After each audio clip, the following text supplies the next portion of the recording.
Ahabwa icubahiro.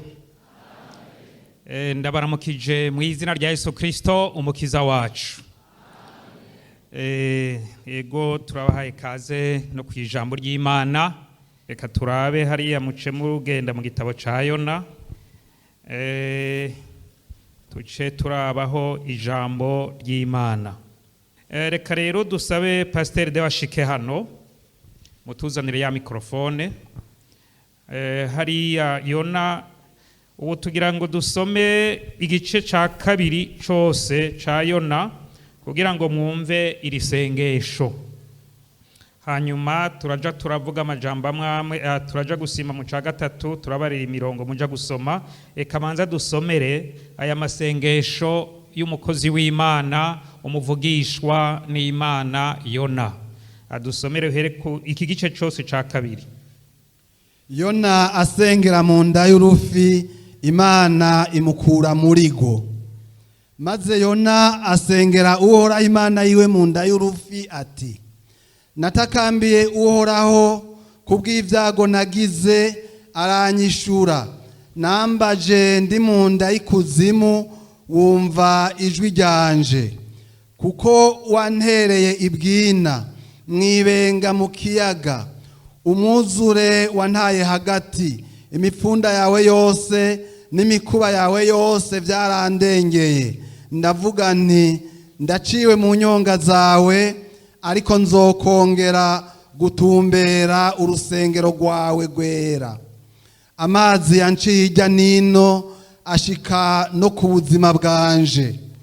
Mu kuzimu harankikije, ibirandaranda vyo mu mazi vyanyizingiriye mu mutwe.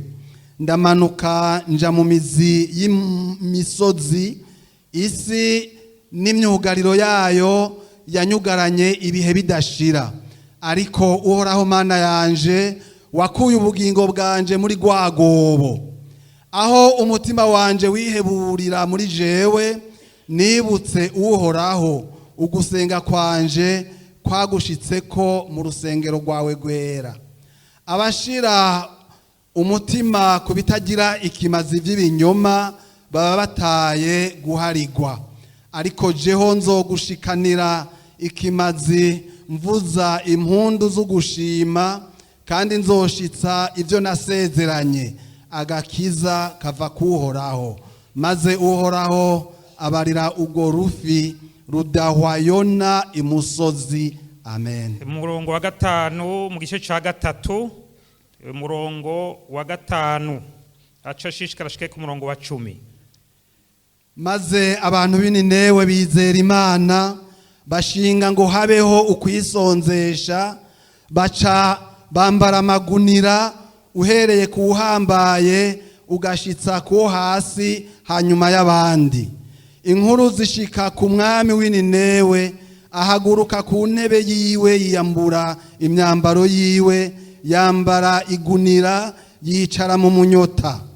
Ategeka ko bamamaza Ininewe icagezwe ciwe n'icabaganwa biwe, ngo ntihagire umuntu agira ico atamira, n'ibitungwa vy'amasho n'imikuku, nuko ntihagire ico bijya canke ngo binywe amazi.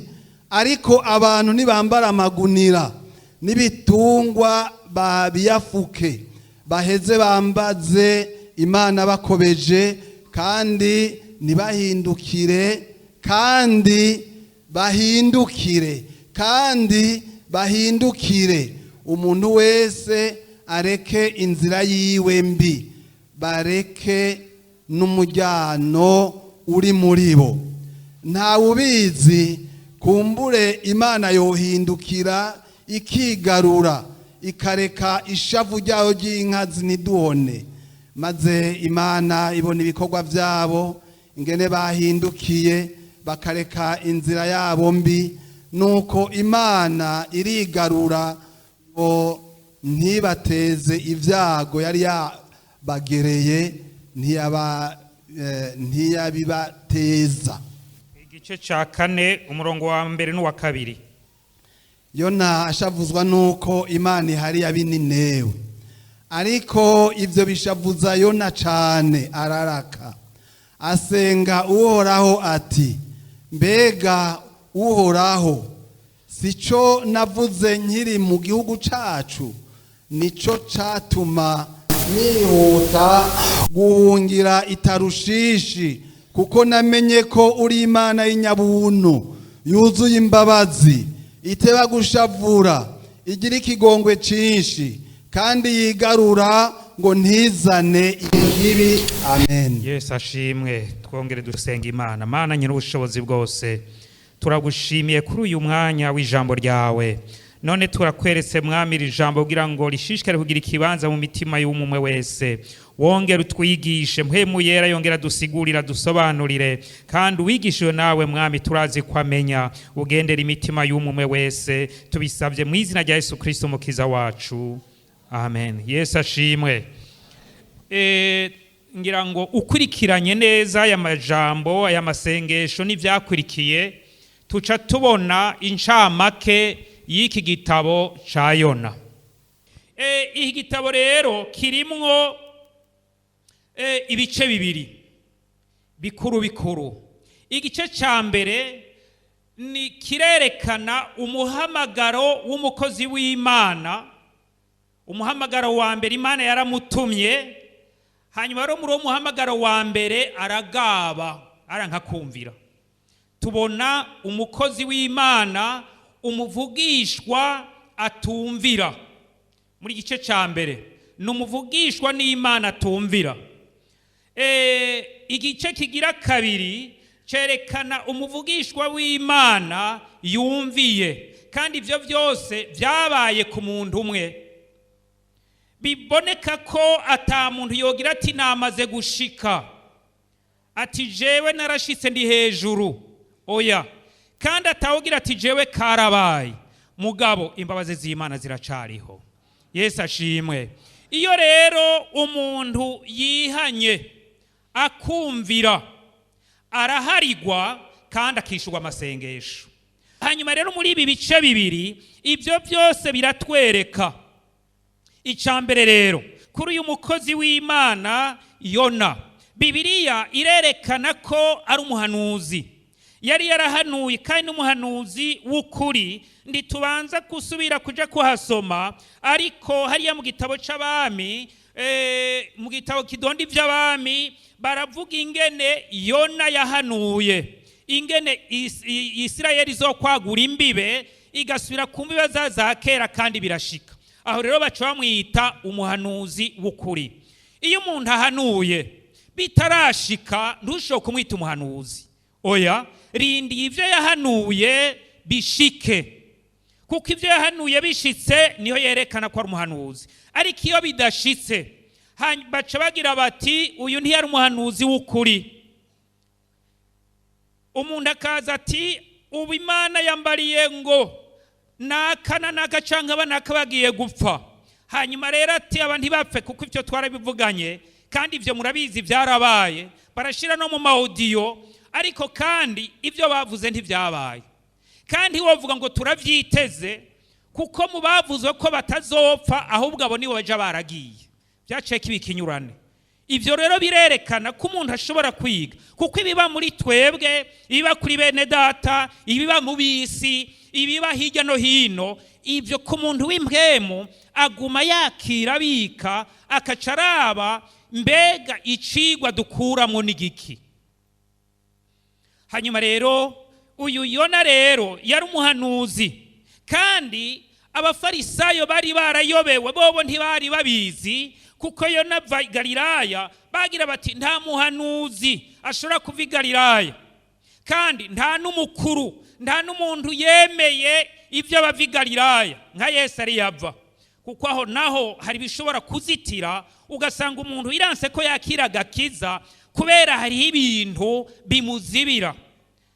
Akurikiye ivyakahise histoire, akurikiye ivyagiye biraba, akurikiye indonda bihugu, ugasanga akaraba geography yabyo ingene bimeze, akacagira ati hariya nta kintu, hariya nta kintu. Abantu benshi bariko barapfa, bariko baragwa, bisunga kahise, bisunga intara, bisunga iby'amoko, bisunga ibibazo byagiye biraba, bakaca usanga barimo n'ibibazo muri bo, kugeza naho umuntu naho yogira ati wewe usuku, ukaca usanga biciye bigora, aciye agira ati ambariye uku, akaca arondera ingene azikurura ibindi. Imana itubabarire. Aha rero ni ikibazo gikomeye. Yona rero yarahanuye, hanyuma rero hagera igihe Imana iramutuma. Muri cya gice cya mbere Imana yaramutumye, mu gice cya mbere imaze kumutuma biraboneka, usomye muri uriya murongo wa nyuma twahereje ko 4:2, biraboneka yuko igihe Imana yatuma Yona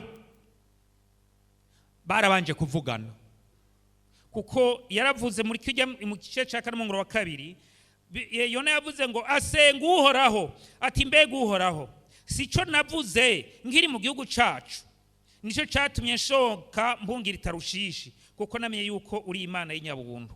Urumva akiriyo hari ivyo yavuze. None yavuze ibiki? Kuko Yona hari ico yari yiteze. Yona yari yiteze ko Imana yo kwica abansi babo. Hajya hariho amasengesho ataca amaze. Harawusenga amasengesho ariko uri kutakaza umwanya, ukaca ugiti nisonzesheje, namaze iminsi 3 nsenga, namaze iminsi 7 nsenga, mugabo ugasanga watakaje umwanya. Aha ucubona Yona wewe yitega yuko atabagwa, ugutabagwa kwiwe, ugutabagwa kwa Abisirayeli. Yabona yuko wewe ugutabagwa kw'Abayuda, yabona yuko mu gutabagwa kwiwe bizova aho Imana izoherengeteza Abashuri, abinenewe, kuko nenewe niho hariho n'icicaro c'umwami. Wewe nivyo yabona mu gusenga, ivyo nivyo yifuza. Ni nguko umuntu ashobora kwifuza ko umwansi wiwe apfa, uwamugiriye n'abapfa. Ayo masengesho ntabahuye n'ubugombe bw'Imana, kuko Imana icigomba yoyo nuko abantu bihana. Imana ishimwe. Imana igomba ko abantu bihana. Hanyuma rero yumvise yuko bagira Niniwigira ikomvomvogwe muri we, aca yumva yuko yonezerwa. Hari abantu bashobora kumva ikibi coshikira umuntu bakanezerwa, ngwawa ntaco wobona wogira uku, ugasanga kandi binjira mu idini. Hanyuma rero nawe avyumvise, urabona ko ari ikintu yaciye akora, arabona ati nkwiye guhunga. Aha rero ca tubona umukozi w'Imana agavye. Erega ubu natwe twarahindukiriwe, kuko ukurikiye Yona ntiyari umupagani, Yona yari umuhanuzi, Yona yari umuprofeti, Yona yari umuntu avugana n'Imana. Erega murabona ko yaganiriye n'Imana, kandi kugira ngo imutume yaganiriye n'Imana, mugabo hagera igihe aragabira Imana ati nkwiye guhunga. Amaze guhunga, hari ikintu twabonye, nuko uko wokora kose bivanye uko wewe ugomba, ugasenga bivuye uko ugomba, siko Imana igomba. Imana yagabiye gukora, naho wogira gute Imana ntigondozwa, iragikora. Aravuga ati reka mpunge, sinje kubaburira, kumbure cyo komvomvogwa. Imana nayiti nashinze abantu naremye babwirizwa kuronka imburi, bihana batihana baronka imburi. Sinshobora kurandura umuntu ntaburiye, kandi Imana yaravuze ngo ntaco nzokora ntibiye akabanga abasavyi banje.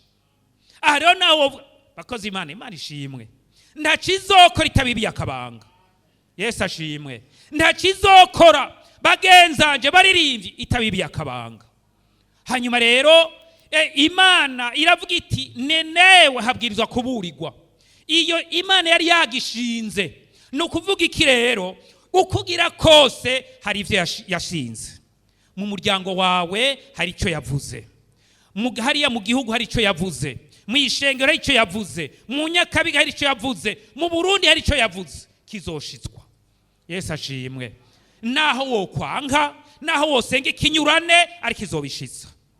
Kuko Bibiliya iravuga ngo kuko nzi ivyumviro mbiyumvira ko ari ivyumviro vy'amahoro atari ivy'ivyago. Yesu ashimwe. Ko yarabivuze, iryo sezerano karigira iryawe rizoshika, upfe gukora ivyigomba. Hanyuma rero iti kandi igira kabiri, naho Yona ahunze niwe azobaburira. Ukurikira neza bumve rero, usenga Imana kugira ngo ujane n'Imana. Hanyuma rero agirize araja muri ca kiyaga. Ashitse mu kiyaga ahura n'ikibazo. Imana rero itangura gukwerekana ubushobozi bwayo, irarungika umuyaga. Ega n'umuyaga urakorera Imana. Burya rero haraho ubona ibintu biriko biraboka uti mbega no n'ibintu Imana, hari Imana hari ikigomba kwigisha.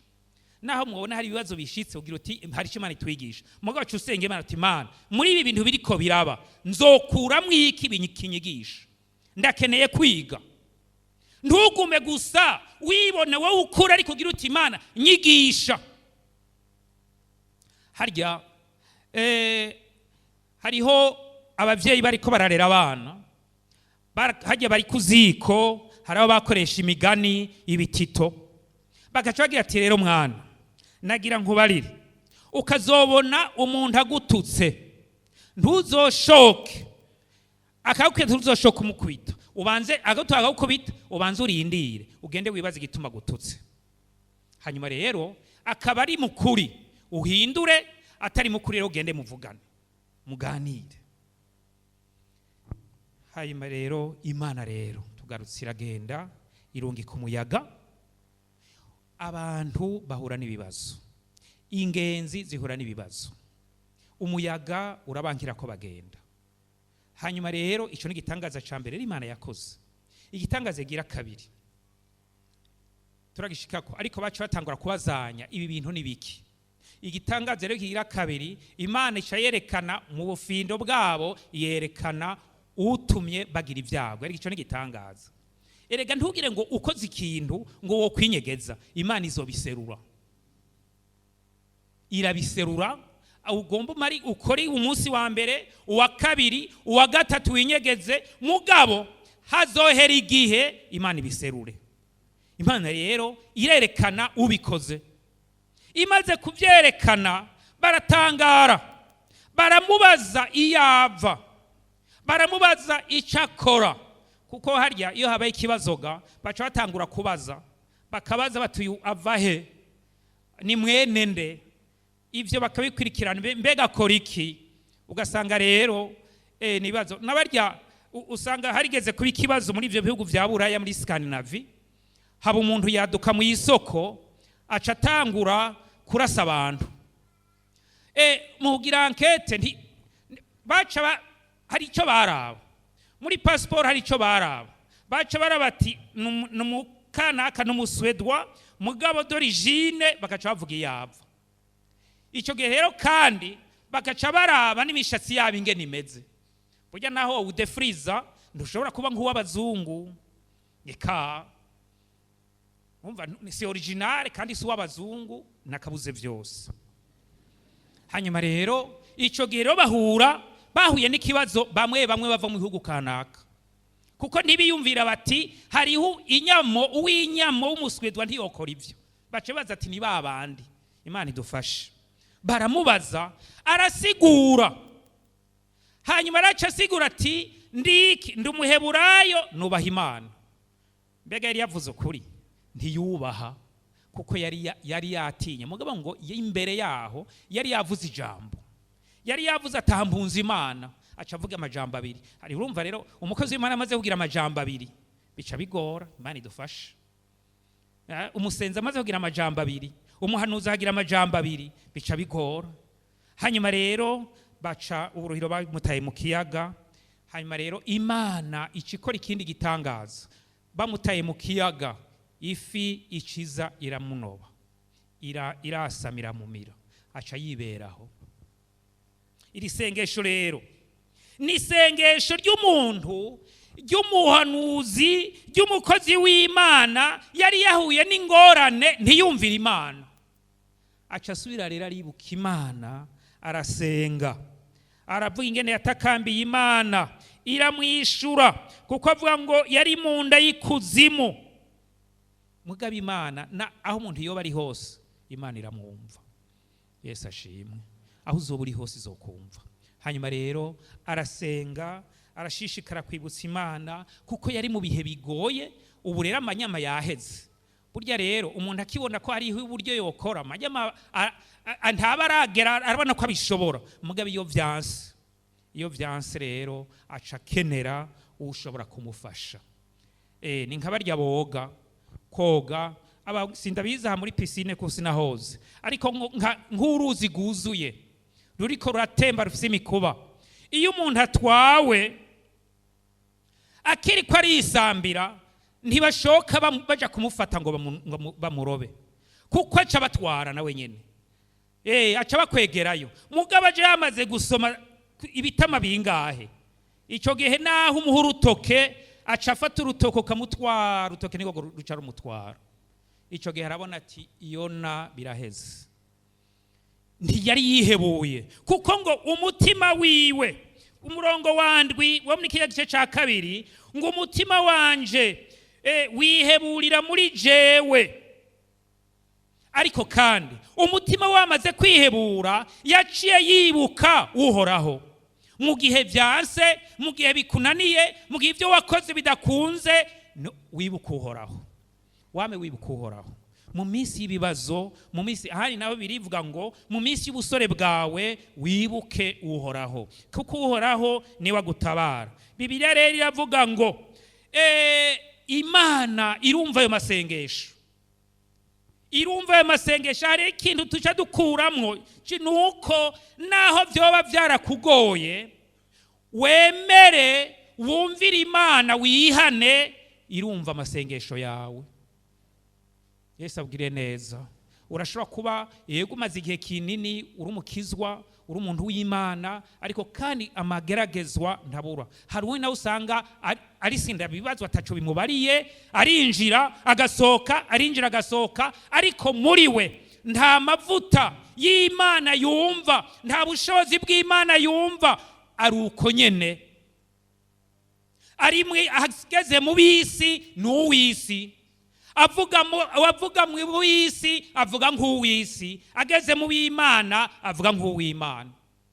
No kuvuga ngo nakazuyazi, ariko birira avuga ngo kuri akazuyazi ngira ndakudahwe. Ariko yuko uba ukonje canke ukabira, ariko nkwifuriza yuko umuriro w'Imana uba muri wewe. Hama rero ngo Imana irabyumva. Imaze kuvyumva rero ica itegeka. Ikindi gitangaza rero, ikitegeka yafi iramudahwa. Ico ni gitangaza cikora. Kugira ivyo bitangaza byo kubera iki rero? Kugira ngo ijambo ryayo yavuze rishike, imigabo yayo, kwa rukundo akunda ni newe, agwerekane, kandi akoresheje umuntu yagavye, umuntu atumvira. Mugabo na ari uko ndawukoresha, reka ifi kudahwe, ikimutwarira mujabukana, yamusubizije inyuma, kuko igihe yagenda agiye muri sansi kontre y'inenewe, aca agenda rero irimutwara atumbereye inenewe. Ico gihe rero Imana iramwumva. Ico nico gice ca mbere. Igice kigira kabiri, Yona amaze rero ikintu caciye kiba, Yona amaze kugira umuhamagaro ugira kabiri. Nguko nawe ushobora gusubira ugahamagagwa. Hari benshi batangura bagitanguye mu ihamagagwa ryabo, bagakorera Imana n'umuriro mwinshi n'umwete mwinshi, kandi mu gihe bagifise ibibazo bakenye, bakaronka umwanya uhagije wo gusenga. Mugabo iyo bishuwe biranga, akaca rero atangura kuvuga ko atamwanya agira. Ariko nagira ndakubarire, ivyo byose natamwanya ufise, isaha 12 sinzi ko kubukiri ku kazi, urapfa umusaba isaha 2 uze bakugura urusengero uzusenge, navyo bizoshoboka. Imana idufashe. Icyo gihe rero bica bigusaba yuko usubira ukaronka, ugasubira ugahamagagwa kuko warazimye. Hanyuma rero amaze kusubira rero kuja hariya ku musenyi, amaze gushika Inenewe, asubira arumva ijwi ry'Imana yasubira iti va hasi ugende Inenewe. Muri kiya gice ca gatatu, va hasi ugende Inenewe, muri ca gisagara kinini, hanyuma rero ubabarire imburi nzokubwira. Yona rero aremera. Novuga nti yaremejwe, aremezwa kuko atakundi yari gushobora kugira. Aragenda aravuga, kandi avuga adafise urukundo yuko bokizwa. Erega uraja kwibona ukurikiye hariya, naho yagiye kuvuga, mbega wibaza yuko yagomba ko bihana? Wibaza ko yagomba ko baharigwa? Oya. Harya rero ukazona abakozi b'Imana, naho wabona umukozi w'Imana yagiye mu ntege nke, andiko mbarira abantu b'imhemu mumaze gukura, urihorera ntihagire ico uvuga. None Imana ntiyakoresheje Yona? None abantu ntibihanye? Kandi muri we ntiyagomba ko bihana, muri we ntiyagomba ko baharigwa, rero ntibahariwe. Aho rero uri kuriyica, niwe uri kuriyica, niwe wowe uri kuriyanduza, niwe uri kugira gute, ariko Imana icyo yagabiriye izogikora. Yesu ashimwe. Naho bo guhagurukira, naho hariya mu nzobo muri kumwe bo guhagurukira, icyo Imana yakugezeko kizoshika. Yesu ashimwe. Naho mu kibano hari yuba bo guhagurukira, nagira nkubarire ntibazohagarika icyo Imana yakugereye. No mu bikogwa ntiwirushe ngo ugomba kuduga amagrade ku nguvu. Oya, Imana yarabigeze bizoba, wowe ntuzi inzira. None abinenewe bokwibaje ko bokize n'umuntu yagiye mu bwato agatabwa mu kiyaga, akava mu kiyaga akaja mu nda y'urufi, akava mu nda y'urufi agaswa ku musenyi. Nuwo ariko bivuga, umuhanuzi ariko bivuga, bagira bati uyo muntu ntibabana batereka dupima ubwo buhanuzi, bagira ati ivyo bintu ntibishoboka. Ariko bishoboka ku Mana. Ivyo nyene bigumye nivyo bishoboka ku Mana. Hanyuma rero aragenda aravuga, bavuga yuko yari rugendo, iravuga ko rwari rugendo rushobora kugendwa iminsi 3. Muri gice cya 3 niko bavuga. Mugabo we ntiyavuze hose, yaciye agira urugendo rw'umunsi umwe, kandi ntiyavuga byinshi. Erego urikura uravuga ivyo utagomba, hanyuma rero kacavuga gusa. Mbega hagiye yavuze ngo iki? Umurongo wa 4 gatatu kuri 4 avuga ngo Yona atangura kuja mu gisagara, agenda urugendo rw'iminsi ngahe umwe, arasemerera ati hasigaye iminsi 40 Ninewe hagakomvomvogwa. Biraheze, aravuze imburi. Aha rero ucibona mpwemu yerenge nakora, yagiye umunsi umwe hari kugera iminsi 3, nuvuga ko tashyize hose. Kigira kabiri hasigaye iminsi ngahe Ninewe hakamera gute? Hano ntaco mbona, sinzi ko hari ibindi yavuze Bibiliya, kuko hari ibyi usanga batanditse, sinzi ko avuze ati nimwihane mubabarigwe. Mugabo ukwirikiye kiya gice ca 4 urabona ko atabariye ko bihana, ko bababarigwa. Mpwemu yera niwe yigisha. Yesu ashimwe. Ijambo ry'Imana rirahambaye. Hasigaye iminsi 40 Ninewe hagira gute? Iryo ryonyene mpwemu yera arigira rinini, kuko abantu babazi ijambo ry'Imana kandi bakigisha babaze kuvyumva. Iyo nkuru birakwira hose, irashika n'ibwami. Uce wibaza ikintu baciye bakora, barabona ko bakwiye kwihana, kuko Ninewe cari gisagara kirimo ibibazo byinshi. Icambere nuko bari bagiriye nabi ubwoko bw'Imana. Harya nico baferega na Yona, bari bagiriye nabi ubwoko bw'Imana. abashakashatsi babiri barabivuga ingene Imana yagize ibagabura mu maboko yabo kugira ngo bigishe uko Abisirayeli bari baracumuye hanyuma muri uwo gucumura rero ubwoko bw'Imana bwacumuye akabunikira bose bakabagwanya kandi bagaca babatsinda. Burya hariho rero ingaruka inkurikizi zica turayigarukako. Hanyuma rero ico gihe bamaze kuvyumva baramenya none kubera iki Nenewe igira ikomvomvogwe, kubera iki mu minsi 40 kandi muntu w'Imana wame wibaza kubera iki ibi bintu hama kubera iki vyavuye kuki. Baribaza barashishikara bati nta kindi ni ibyaha. Hariho ibyaha byo kugirira nabi ubwoko bw'Imana, hariho ibyaha by'ubusambanyi, hariho ibyaha kandi ibyo nyene habihanye. Ukurikiranye mu gitabo ca Nahumu ucubona ko habaye igihe Ninewe yakomvomvowe kuko uwo mwanya Nahumu yabasbariye bo ntibihanye. Nandi aba madate sinabwa yatore ndaba uruhushane rwa Yona na Nahumu imyaka yahabaye. Kuko kuri Nahumu ntibihanye ariko kuri Yona barihanye. Bari ati nta kindi ibi byaha rero byo guhahaza, ibi byaha by'ubusambanyi, ibi byaha by'ubushurashuzi, ibi byaha byo kwiba, ibi byaha bitandukanye ubu rero turabihebye bose. Rero hariho rero kuko hariho inkurikizi bacabona inkurikizi.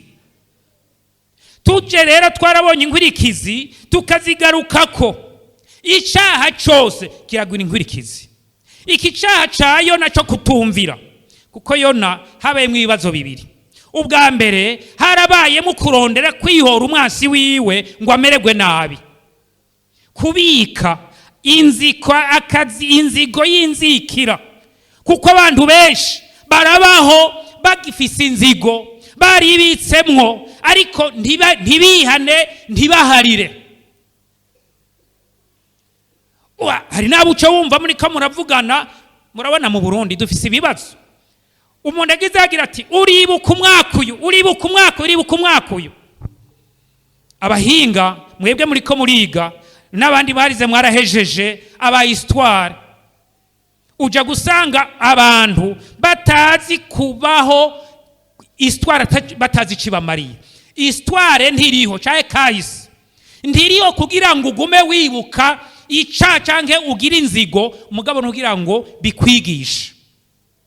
Ugira uti ikintu cabaye nkwiye mbega cabaye kubera iki, nkwiye gukora uku kugira ngo sinkorokere aha basogokuruza baguye.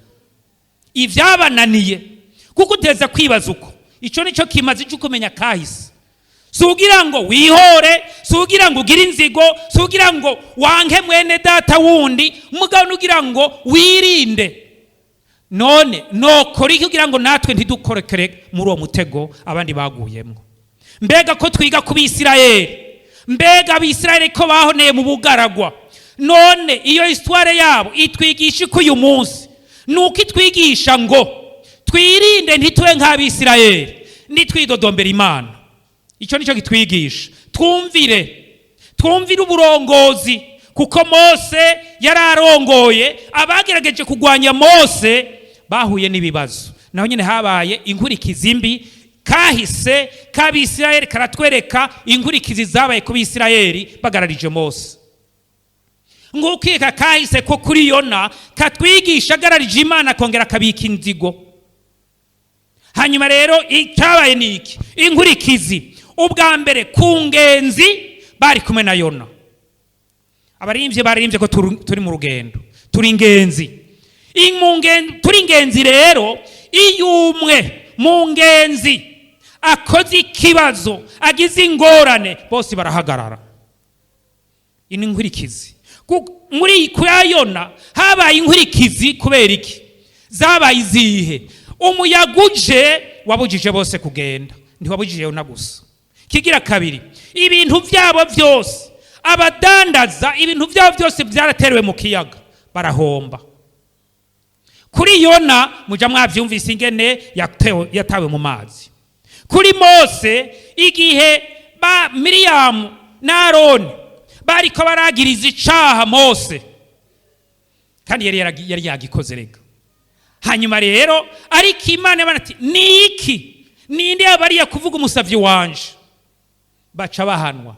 Miriyamu ava mu ikoraniro ashigwa kure iyi minsi ndwi, baciye bahagarara, urugendo rurahagarara. Imana idufashe. Hariho inkurikizi. Daniyeli, inkurikizi igihe babandi bamurega barondera ingene bomugira nabi bamukuraho, inkurikizi zace ziba ku muryango yabo, baciye bateregwa mu bwoko bw'intambwe. Daniyeli nawe yavuyeyo. Wirinde gukora icaha. Bashinga nawe bagenzanje, bagabo bagenzanje, mwirinde gukora icaha, mwirinde umugararizo, mwirinde kugarariza Imana, mwumvira Imana, kuko iyo dukoze nabi inkurikizi zirashobora kuba no mu ruvyaro, no mu kibano, no mu gihugu naho dukorera. Twirinde bakozi b'Imana, ko iyo dukoze nabi inkurikizi zica zija no kwishengero, kuri twebwe no kwishengero. Iyo umupastor akoze nabi inkurikizi ziraba, kandi no kwishengero no ku muryango. Imana tubabarire. Aha rero abinenewe rero hagera ahantu barihana.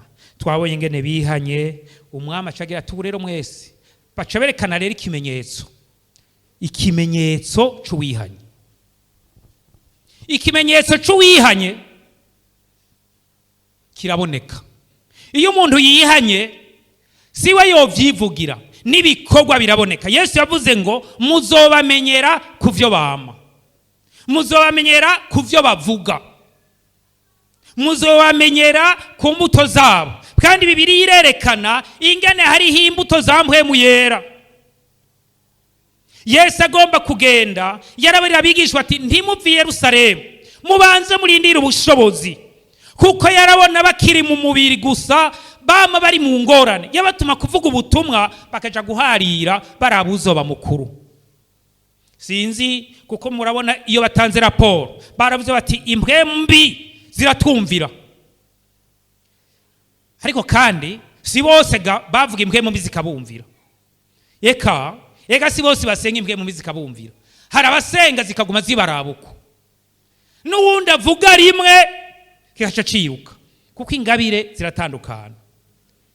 Ingabire abantu batabizi bo aca yibaza ngo aronsi iyo ngabire yikwirukana igisigo, ucumenga aca afite za ngabire zose. Sivyo. Oya, umwe wese arafise ikimwerekana ko mpwemu, ko ariko mpwemu w'Imana.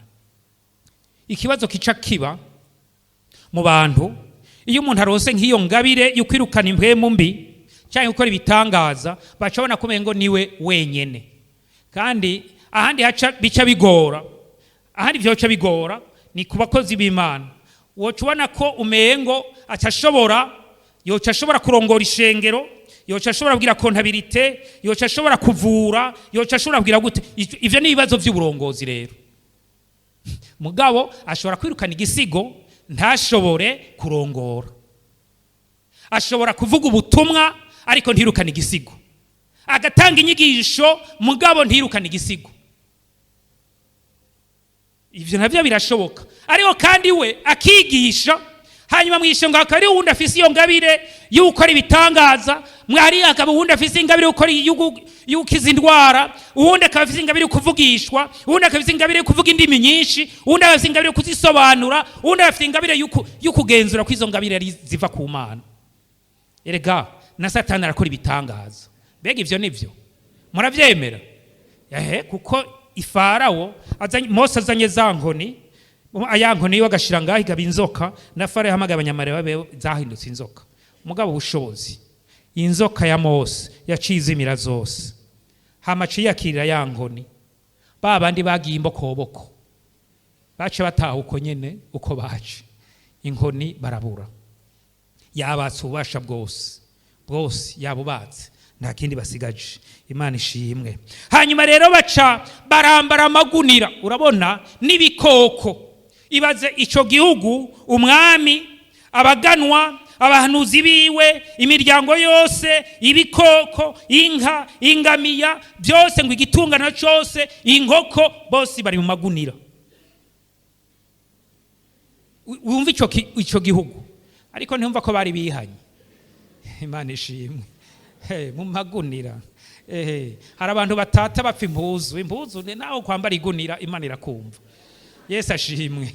Ariko kandi biva ku gihe uw'ubwenge nawe acagira ati iki gihe ngezemwo kimeze gute, Imana idufashe.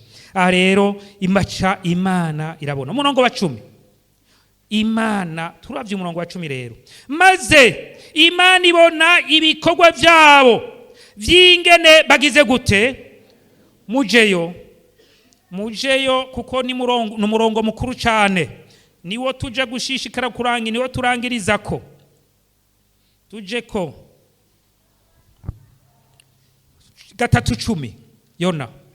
Maze Imana ibona iki, ibikorwa vyabo ingene bagize gute, bahindukiye bakareka iki, inzira yabo mbi, nuko Imana igira gute, irigarura. Yesu ashimwe.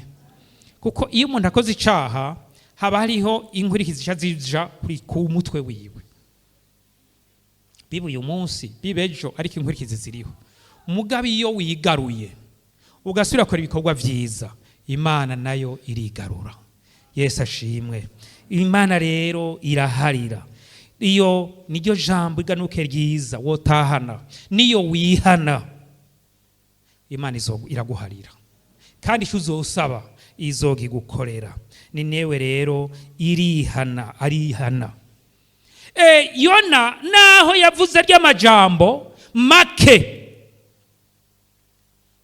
bo bari bazi ko Imana ni y'imbabazi, Imana ni inyembabazi, Imana iraharira, ni Imana iharira, ni Imana y'inyembabazi. Hariya Matayo muntunge mu gitabo cyo kuvayo 34, kuvayo mu gitabo cyo kuvayo 34 turabe, kuko yaciye ibaharira kuko yisunga isezerano ryayo. Imana iraharira yisunga isezerano ryayo. Hariya mu gitabo cyo kuvayo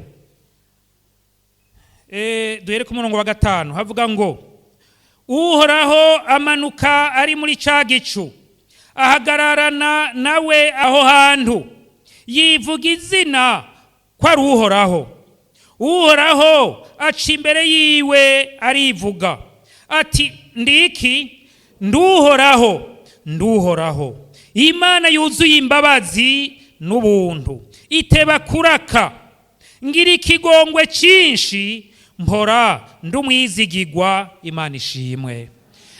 Ibyo nivyo biranga, niko karanga k'Imana yacu. Imana yacu ni inyembabazi. Abinenewe usanga barumvise, bari bazi iyo nkuru, kandi nayo nubwiwe yarabizi ko Imana ni inyembabazi. Birashoboka ko umaze igihe kirekire hariho ibintu bikuboshe, hariho umutima wawe uremerewe, nk'uko iyo n'umutima wawe uremerewe ari mwidamba, uremerewe n'ibibazo bitandukanye. Aho rero Bibiliya ikikuvuga yuko Imana yacu iraharira. Yesu ashimwe. Ni inyembabazi, yama iteba kuraka, kandi ukiteba kuraka niko kandi nayo iguharira ibikurindiriye. Muri uko guteba kuraka rero ibirindiriye, hari ibirindiriye ko wihana, ibirindiriye ko uhindukira, ibirindiriye yuko ugira icyo uvuze nayo ikagukorera ibitangaza. Ni nk'uko rero yabivuze, irabivuga kugira ngo umuntu agirirwe imbabazi, ikaca ikurindira, igateba kuraka. Umwami ashimwe cyane. Hanyuma rero nk'uko na Zaburi yabivuze ko Imana yacu iteba kuraka, none wewe uwo burindiriye iki? Iyo wegera Imana, ube hafi y'Imana, usabe imbabazi kugira ngo izo nkwirikizi ntizihave zikubaho, kuko Imana yacu irigarura. Imana yacu yishura amasengesho, Imana yacu ikugirira neza. Nk'uko hariya muri Matayo, tugiye muri Matayo, muje muri Matayo igice ca 9, igice ca 9 umurongo wa 2 gusa havuga ngo iki: bamuzanira ikimuga bagiteruye ku nderuzo. Yesu abonye ukwizera kwabo abwira ico kimuga ati, humura mwana wanje, ivyaha vyawe urabihariwe. Yesu ashimwe. Yari ugomba gukira, bari bamuzaniye ngo amukize. Mugabe ikintu ca mbere aharira ivyaha, ugomba kwishugwa, ugomba kugirirwa imbabazi. Icyo ugomba cyose ugomba gusaba ubanza kwihana. Abinenewe baciye baharigwa, Yona araharigwa ari mu nda y'urufi. Nturindire rero kubanza kuja mu bikubabaza, ariko wihane. Umwami abwire neza. Tunamika amaso dusenge. Aho rero ijambo lirabarira wewe, lirabarira wewe uri umukozi w'Imana, lirabarira wewe uri umuririmbyi, lirabarira wewe uri umusenzi, lirabarira wewe umaze imyaka. Ubanze urabe wa muriro watanguranye kubutobura ahantu umuhamagaro wa mbere wahagaze. Abasubiye inyuma, abahagaritse ibikorwa, uzusaba imbabazi. Yona yarasavye imbabazi. Kaze Yona yasavye imbabazi, nawe usaba imbabazi.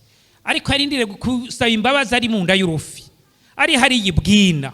Ariko we nturindire ngo banze uje ibwina, mugabo usaba imbabazi uyu munsi, bikira uyu munsi. Umwami abwire neza. Nta kibazo naho umaze imyaka myinshi, uwewe uri mu mugararizo, uri mu mugararizo nawe nyine turamuhaye kaze, kuko uyu mukozi w'Imana agaragarije. Ariko kandi amaze kubona ingene bimubereye, yaciye yihana, aratura, aca asubira rero, aca agenda aravuga. Nawe uzoca ugenda gusubira kuvuga, usubire muri vya bikorwa vyawe. Ariko kandi nawe utari bwakizwe, umeze nk'abinenewe, nturindire kwigihano coza, nturindire guhanwa. Ariko uyu mwanya ni ukwihana. Nawe ukiri mu vyaha urahawe kaze kugira ngo Mwami ahugirire neza. Duhaye kaze Pasteur Deo abasengere, nuko mufukama aho mugeze. Umwami abagire neza, reka dusenge.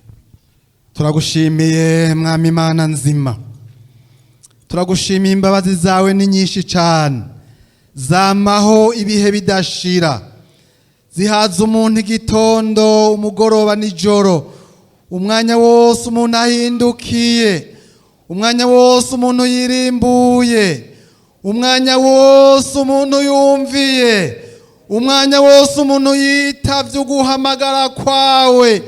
Ijwi ryawe ry'urukundo Mwami rishikira umuntu ahari hose, rimusanga Mwami no mu bibazo. Turagushimiye kwaba Mwami batarindiriye iki gitondo, baciye bita, baciye baza Mana, bifuza ko ivyaha bihanagurwa, babone Mwami ibihe vy'agakiza mu bugingo bwabo, babone ibihe bishasha mu mitima yabo, ubwabo babe bashasha bezwe n'amaraso ya Yesu Kristo. Ubuntu bwawe bubashike ko Mwami muri kano gatondo, bubagirire neza, butwikira ivyaha vyose bisibanganywe n'amaraso ya Yesu. Turagushimiye ko ari igihe c'imbabazi, uri kurahamagara abogira ubwenge bakabitahura, bagahindukira bakihana, kuko Yesu uri hafi, kuko ugomba kugaruka, kuko ugomba guhaguruka, ugomba kuza gutora umugeni. Kandi igihe kirakuze, n'igihe Mwami ca nyuma co kwihana c'ubuntu, n'igihe co kutanjanjwa ko umuntu niyibaze ngo niko bizokwama, ngo niko bizohora, kuko igihe kizohava gihera. Aba bariko barasiganwa n'igihe baza kuri wewe, n'igihe c'ukumvira ubutumwa bwiza, c'ukumvira ijambo ry'Imana. Uri kuratuma abakozi bawe bongere kwinginga, bongere Mwami kuburira abari mw'isi, kuburira ishengero, gukangura imitima isinziriye, ko atari igihe Mwami cyo gusinzira, igihe cyo kujya no kuryama umuntu yibaza ngo bizokwama gutya, cyo gituma ari igihe cyo guhindukira. Abahindukiye bose ubaha umugisha, abatumbereye umusaraba wawe Yesu ubaha umugisha, bari munsi yawo, bari kuri rya soko ryiza, isoko ry'amaraso ya Yesu, isoko ryoza ibyaha, isoko rivamwo agakiza. Bagende banezere ko bahariwe, bagende banezerewe mwami ko atagihano kizobabako, atarubanza mwami ruzoba kuba ari muri Kristo Yesu, kubihana bakabireka kuko ibyaha bica bihanagurwa. Urakoze kuvyumva, urakoze kubikoze, ndabisabye mu izina rya Yesu Kristo umwana w'Imana, amen. Duce dusengera abafise ibibazo bagwaye, ariko iyo umuntu amaze kwihana, amaze gusaba imbabazi araharigwa, kandi ibyo asaba arumvigwa. Rero ca dusabira abagwaye.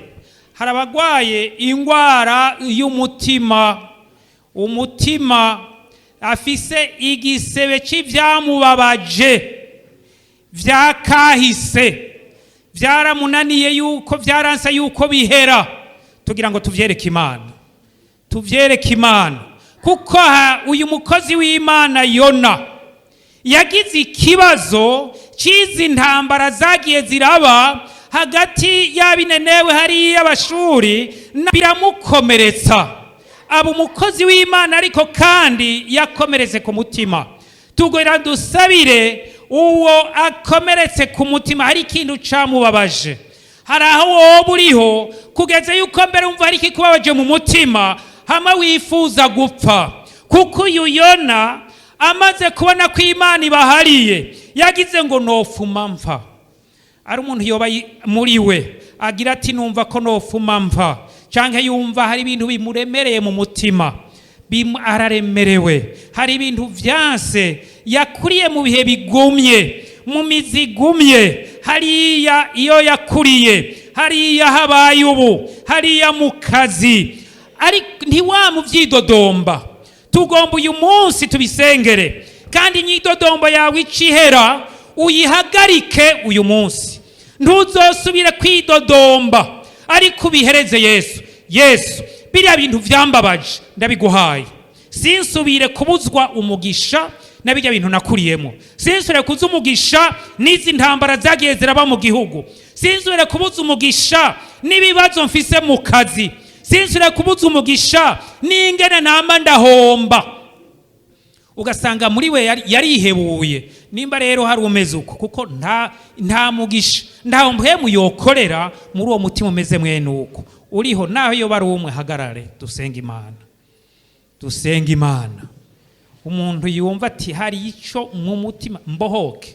Tugira dusaba ubohoke, Imana ikubohore, kandi wumve ko iryo geragezwa ari iryo irisanzwe ugiye kuba hejuru yaryo. Amageragezwa ntazobura kuza, ariko ube hejuru yaryo. Wirinde ube hejuru yaryo, ntibikuganze, ntihagire umuntu wanka kubera kahise, kubera kahise kiwawe, kubera kahise ko mu muryango, kubera kahise ko mu gihugu, kubera intambara zabaye mu gihugu, kubera intambara z'amoko, kubera intara. Ugasanga umuntu yaragowe, ni umukozi w'Imana mugabo yaraboshwe. Tugira dusenge, kandi mu kanwa wature ko ubihevye, usabe Yesu nawe akubohore, bimukorere. Tumanike ibiganza. Iyurushe iyuremerewe, bibwire Yesu, bibwire Yesu.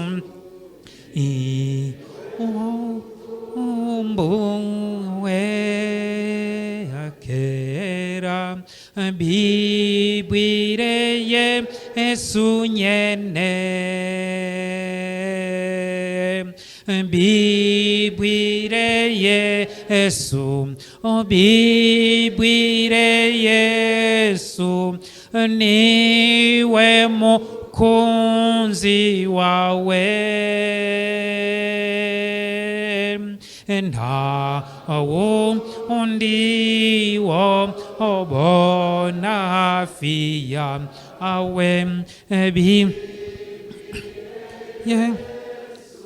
uvyaturire Yesu muri uyu mwanya, ubimwaturire, ubimubwire uti birya bintu uvyikorere, ubinkuremwo, jewe ndabihevye ndabivuyemwo, umpe gukunda mwene data, umpe gukunda uriya hariya mu muryango urafise ibibazo ariko ntuvyikorere. Yesu yaje kwikorera ibibazo byawe byose, none kubera ikiwe woga umuvyikorera? Ndibikorera ibibazo vya naka, ndibikorera ibibazo vy'umugabo wawe, ndibikorera ibibazo vya mwene wanyu, ndiwikorera ibibazo vya mukeba wawe, ndiwikorera ibibazo vy'abana bawe. Bihe Yesu, bihe Yesu, ubimushikirize, ubimushikirize. Vya bindi byose wagenda uracamwo, ya makuba wacamwo, za ntambara wacamwo, uzishikirize Yesu, uzishikirize Yesu. Waturire Yesu muri uyu mwanya, kandi ugira uti Yesu, uyu mwanya umbohore, umbohore, umbohore, uvurire ibisebe, uvure iki gisebe, uvure iki gisebe. Uti hanyuma wemere kuba igikoresho ca Yesu.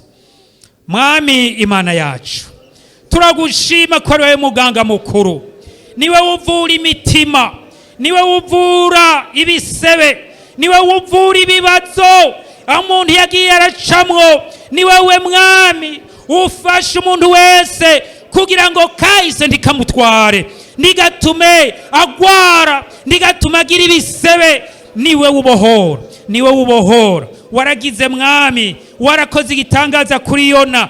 Yona yanka kuburira kuko atagomba ko abantu baharigwa. Mu izina rya Yesu turatuye guharira, uharire, uharire, uharire abatugiriye nabi, uharire abagiriye nabi mwene data, uharire baryo bagiriye nabi mwene data, uharire baryo bamugiriye nabi, uharire baryo bamugiriye nabi, umuharire, ubaharire, ubaharire. Aratuye guharira, aratuye kubaharira, ubagirire imbabazi. Nawe umubohore Mwami, umubohore, umubohore. Hari ibindi yakuriyemwo, hari ivyo yagendeyemwo, hari ivyo yagiye arabamwo, vyaramuteye ibibazo. Turasavye Mwami uvure. Niwe usomora umutima, nta wundi ashobora kuvura umutima, nta wundi asomora umutima. Somora Mwami, genda genda usomora vya bibazo, ya mitwaro. Haleluya, turayikuremetse, turayikuremetse Mwami. Umutwaro wa mwene data, ibibazo vya mwene data, bijya bintu vyamugiriye nabi, bijya bintu vyamugiriye nabi, bijya atagishobora no kuvuga, mu izina rya Yesu, mu izina rya Yesu turamubohoje. Abadayimoni bamugiriye nabi, abadayimoni bamwinjije mu ishari, ishari, ugwango, abadayimoni b'inzigo, abadayimoni b'ishari, mu izina rya Yesu turabataramuje. Urukundo rw'Imana, urukundo rw'Imana rube mu bana bawe, urukundo rw'Imana rube mu ishengero ryawe, urukundo rw'Imana rube mu bakozi bawe, urukundo rw'Imana mu baririmbyi, urukundo rw'Imana mu basenzi, urukundo rw'Imana muri ba bantu wakiza mu ishengero ryawe Mana, mu izina rya Yesu, mu izina rya Yesu. Harira, harira, harira, harira, harira, wongere Mwami ubohore. Turasavye Mana ushishikare kubohora. Urakoze Mwami kuvyumvise, tubisavye mu izina rya Yesu Kristo umukiza wacu, amen. Abagwayi, abagwayi Mwami muserije, kaza usenge, usengera abagwayi. Abagwaye muhagarare, kuko imibiri nayo haraho ibabazwa, bakanga kufise ubukumva kufise intege nke. None rero reka dusengera abagwayi. Pasteur Juste kaze, Pasteur Juste kaze usengera abagwayi. Tumanike ibiganza. Mbega muri izira ko Yesu akiza, nkuko yahari ivyaha akongera akakizana ca gisebe kiri ku mutima, tugira ngo rero dusengere umubiri nawo ukora igitangaza. Dusenge Imana. Mana data wa twese uri mu ijuru, mu izina rya Yesu Kristo umunyanazareti, laba abantu bahagaze imbere yawe Mana, barafise ico bagusaba. Hariho abagwaye, hariho abafise imitwaro itandukanye, kandi wazanywe no gukiza, wazanywe no gutabara. Jambo ryawe riravuga ngo wahishuwe kugira ngo usangangure ibikorwa bya wa mugwanizi, ateza abantu ingwara, ateza abantu ibibazo, ateza abantu uruhagarara. turabisengeye mu izina rya Yesu Kristo. Bushobozi bukiza ingwara, bushobozi busenyura imisozi, mwami Imana uri mu ijuru, abasavyi n'abasavyikazi bawe baguhanze amaso ubagendere kuri uyu mutaga. Mwami Yesu Kristo, twumvise ko wewe ufise ubushobozi gukurana umuntu mu nda y'urufi. Mwami Yesu, baragutakambiye, baragutabaje, ibyo barimwe niwe ubizi, urabasobanukiwe, natwe turabaherekeje. Wavuze ngo bazotumbera muri iyi ngoro bafise icyo bagukeneye ko uzovyumva. Mwami nuvyumve, ubakize, ubagendere mu izina rya Yesu Kristo. Iyo misozi ibahagaze imbere, ivyo bisika bisenyuke mu izina rya Yesu Kristo. Ubatabare Mana. Umwe wese urabona amarira yiwe, urabona intundu afise, urabona akabonga afise, nitwokudondera nk'umuntu. Wewe uri umuganga arenga y'abaganga, umenyera kure ibyo umuntu ataravuga, kuko urazi intambuko zacu, urazi iva hasi ryacu, umenyera kure ivyiyumviro vyacu, umenyera kure Mwami ibitubabaza n'ibitugora. Turabizanye rero Mana, utabare, utabare, wiyerekane nk'Imana, kora ibimenyetso n'ibitangaza ahantu bahagararanye imitwaro, baze bagaruke mu ngoro y'Imana bafise ishimwe, bavuga ngo Uhoraho yaratugiriye neza. Urakoze Mwami kuvyumvise kandi kumaze gukora ibirengeye byo tugusaba, kuko uri Imana ibakunda. Tubigusavye mu izina rya Yesu Kristo umwami wacu, amen. Nuko Yesu abahezagire.